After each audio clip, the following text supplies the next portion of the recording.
The Techland article. The report. Techland is bleeding talent due to autocratic management, bad feedback, and lack of direction. Alright, this isn't the first time we have heard something like this coming out. A little bit less than maybe a year ago, another report came out making somewhat of the same claims that we're going to be looking at today. It's a hefty read. It's definitely gonna hurt if any of the stuff in here is remotely true. While at the current moment of this video being recorded, Techland has not come out and made any comment, any official word on this just yet. When a story did emerge last time about this, Techland did respond the same day and stated that it was all a mistranslation and that the article was completely inaccurate. That one was from a Polish website, so same time zones, hence the speedier response time. When this report was published, I believe it was already nighttime for them, so odds are we can expect a response very soon. Most likely today, which is the 24th, if I did had to guess. Especially if they didn't want it to conflict with their anniversary stuff that's going on the 25th. It would probably be best for them to do it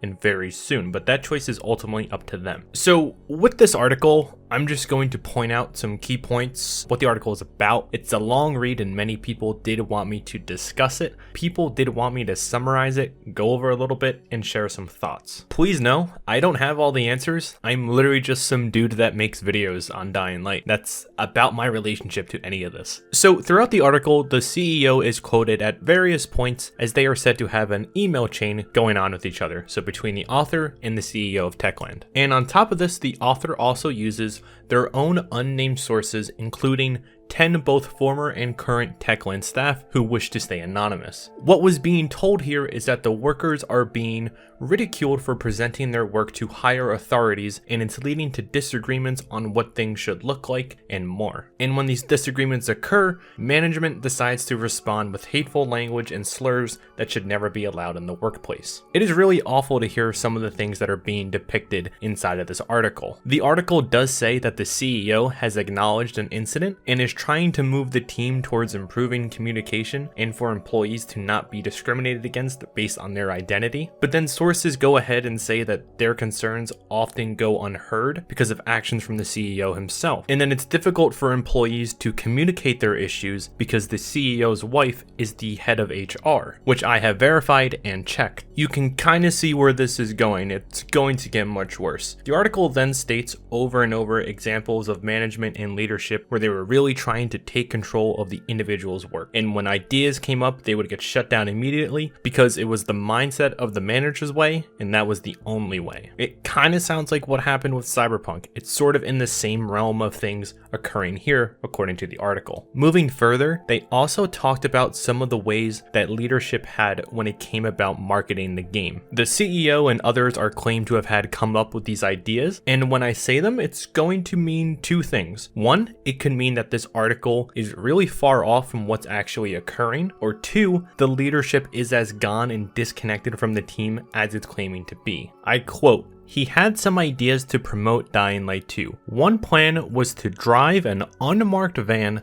down to the Mexican border and offload a pile of body bags, sparking a macabre ARG that would eventually reveal itself to be a part of the game's marketing campaign." Like, what? What does that even mean?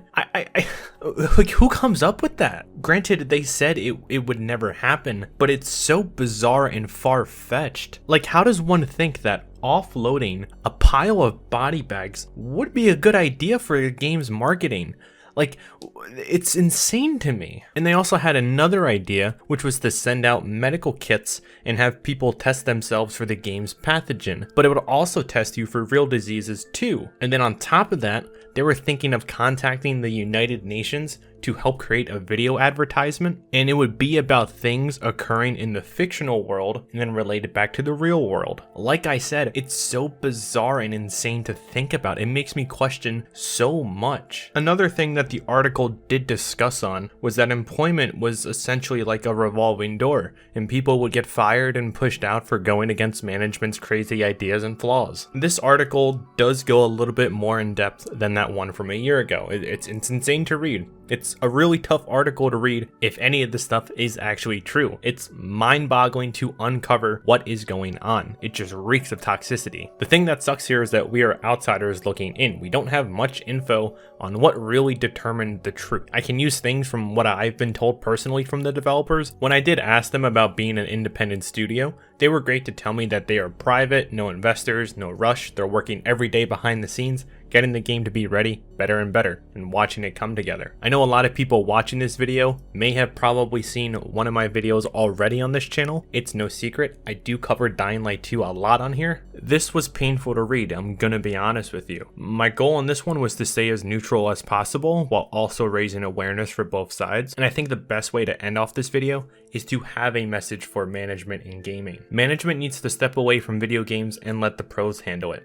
Let the people who have the passion for gaming make the game that they desire. Giving people unrealistic expectations and absurd requests, and I'm not just discussing about what's happening or may have not have happened in this article. We all saw it with Cyberpunk. Let the people work. If you're already doing it as a management, this message doesn't apply to you. If you're doing anything remotely to what's being discussed in this article, you really need to take a step back and reanalyze yourself and really distance yourself from this project. I'm trying to find the words to really describe it. It's tough because there is truth in here in this article at places. The best thing that we can do right now is wait for Techland's response. Like I said, Techland is probably going to respond to this. I will take whatever they say and pin it as a comment, so depending on the time that you watch this video, be sure to check that out. But anyways, that is all that I have for you guys today. I did have other videos planned for this week. I think I'm gonna go and let this settle out and see what happens before I do resume with my normal uploads. But with all of that said,